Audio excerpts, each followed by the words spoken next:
নমস্কার বন্ধুরা, কেমন আছেন? আশা করি ভালোই আছেন। তো চলে আসলাম আজ সকালের একটা ছোট্ট ব্লগ নিয়ে। তো সকাল সকাল ঘুম থেকে উঠে ঠাকুরকে পুজো দিয়ে দিয়েছি। স্নান করার পর পুজোটা দিলাম। যা গাছে ফুল ছিল সেই ফুলগুলো দিয়ে পুজোটা দিয়েছি। কারণ সকাল সকাল ঘুম থেকে উঠে যদি পুজোটা কমপ্লিট হয়ে যায় তার মনে হয় অনেকটা কাজই আমার এগিয়ে গেল। তো পুজোটা মাস্ট বি সকাল সকাল দেওয়ারই চেষ্টা করবেন সবাই। সকালের পুজোটা হলে দেখবেন মনটাও ভালো লাগে আর কাজকর্ম করতে মন বসে। তো পুজো দেওয়ার পর বসিয়ে দিলাম চা। তো চা তো সবাই খেয়েছি, তারপর ছেলে খাবে তাই চাটা বসালাম আবার। তো এদিক দিয়ে ট্যাংরা মাছ ভাজি বসিয়েছি। ঝিঙে দিয়ে ট্যাংরা মাছ হবে। ডিম সিদ্ধ আমি করে রেখেছি, আর 2টা ডিম লাগবে, আমি ডিম কারি করব। এদিক দিয়ে ট্যাংরা মাছ দিয়ে পেঁপে দিয়ে আলু দিয়ে পেঁপে দিয়ে একটা টক করব, আর ঝিঙ্গি দিয়ে ট্যাংরা মাছ দিয়ে একটা তরকারি করব, বরবটির একটা তরকারি করব। তো এদিক দিয়ে ডিমটা ছুলে সেদ্ধ হওয়ার পর ভাজার জন্য বসিয়ে দিলাম, আর এদিক দিয়ে বসিয়ে দিলাম পেঁপে দিয়ে ট্যাংরা মাছ দিয়ে টক। তো কে বন্ধুরা পেঁপে দিয়ে ট্যাংরা মাছ দিয়ে টক খাবেন বা খান, তো অবশ্যই আমাকে কমেন্ট বক্সে জানাবেন। এই টকটা বানাবো পেঁপে, ট্যাংরা মাছ আর দিব আমশি। তো আমশিটা দেওয়ার কারণ হলো টক যদি টকই না হয় কিভাবে হবে। তো টকের মধ্যে আমি পেঁপেটা দিয়েছি। অনেকে ভাবতে পারবেন পেঁপে দিয়ে আবার টক খায় নাকি। হ্যাঁ বন্ধুরা, পেঁপে দিয়েও টক খাওয়া যায়, যদি বানানো যায় তাহলে খুবই সুস্বাদু লাগে। তো আমি মেথি ফোড়ন দিয়ে আর পেঁপে কাঁচা লঙ্কা দিয়ে একটু হলুদ লবণ দিয়ে মরিচ গুঁড়ো দিয়ে আমি ভালো করে একটু কষিয়ে ট্যাংরা মাছটাকে হালকা একটু ভেজে নিয়েছিলাম। তারপর একটু কষিয়ে জল দিয়ে দিয়েছি। তারপরে রাঁধুনি আর রসুন বাটা দিয়ে নামিয়ে নেব। এদিক দিয়ে আমি আবারও বসিয়ে দিলাম, ডিমটা সেদ্ধ করে ভেজে রেখেছি। তারপর আমি একটু কালো জিরা ফোড়ন দিয়েছি, আর কালো জিরাটা তেজপাতাটা ফুটে উঠলে তারপরে আমি পেঁয়াজ কুচি ছেড়ে দেব। পেঁয়াজ কুচি দিয়ে ভালো করে পেঁয়াজটা ভাজা হওয়ার পর আমি গ্রেভিটা বানিয়ে নিলাম।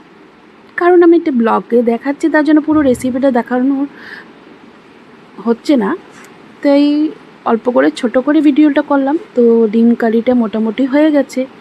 তো এদিক দিয়ে বরবটি সেদ্ধ বসিয়েছি। বরবটি সেদ্ধর মধ্যে আছে কাঁচা লঙ্কা, বরবটি, একটু নুন দিয়ে জলের মধ্যে সেদ্ধ করে নিয়েছি। এদিক দিয়ে আমার তেল শেষ হয়ে গেছে, তো মেয়ে নিয়ে আসলো তেল, বোতলে বলে নিব তেল। তারপরে এদিক দিয়ে সাইড দিয়ে তো ডিমটা বসিয়েছিলাম, ডিমটা অনেকটা শুকিয়ে গেছে, যেহেতু শুকনো শুকনো হবে ডিম কারিটা, তাই আমি শুকনোই নামাবো।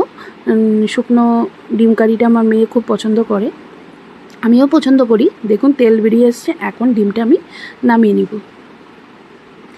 তো ডিম কারি অনেকেই ভালোবাসেন, আমার তো খুবই পছন্দের। তো এদিক দিয়ে আমি ফোড়ন দিয়ে দিলাম তেজপাতা, কড়ার মধ্যে দিয়ে দিলাম মেথি। তারপর এটা দেওয়ার পরে এটা আমি বানাবো মাছের তরকারি। মাছের তরকারি বানানোর জন্য ট্যাংরা মাছ, ঝিঙে, আলু দিয়ে মাছের তরকারি বানালে আমি মেথি ফোড়ন দিই। অনেকে পেঁয়াজও ফোড়ন দেন, আমি পেঁয়াজ ফোড়ন পছন্দ করি না, তাই আমি আমার বাড়ির সকলেই মেথি ফোড়ন দিয়ে ভালোবাসে। তো নুন দিলাম, আর একটু মরিচ গুঁড়ো দিয়ে দিব, আর হলদি গুঁড়ো দিব। একটু মরিচ গুঁড়ো দিয়ে দিলাম, হলদি গুঁড়োটা শেষ হয়ে গেছে, ঢালবো তারপরে আমি দেব।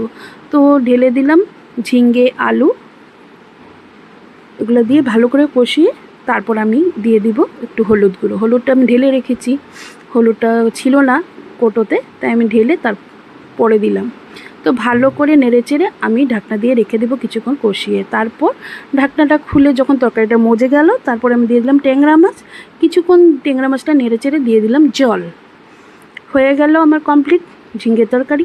তো আজ তো ছিল এতটুকুই আমার রান্নাবান্না, সকালের ব্লগ। তো সমস্তটা ক্লিন করে আমি আপনাদের সাথে শেয়ার করছি কি রান্না করলাম।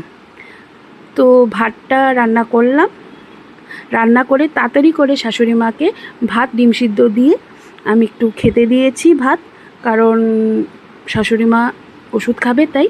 তো এদিক দিয়ে শুক্তো ডাল হলো টক, সবটাই দেখেছেন। এই যে বরবটি যে সেদ্ধ করেছিলাম এটা একটা বাটা করেছি, আর ডিম সিদ্ধ বললাম না করেছিলাম, তো একটা ডিম ফেটে গেছিলো, এটা রেখে দিয়েছি, আর একটা ডিম সিদ্ধ দিয়ে শাশুড়ি মাকে খাওয়া দিয়েছি। তো এটাই ছিল আমার দুপুরে রান্নাবান্না। তো ভালো লাগলে আমার পেজটাকে ভালোবাসা দিয়ে পাশে থাকবেন, ভালো থাকবেন, সুস্থ থাকবেন। সব ক্লিন করে রাখলে রান্নাঘরটা খুবই ভালো লাগে। নমস্কার।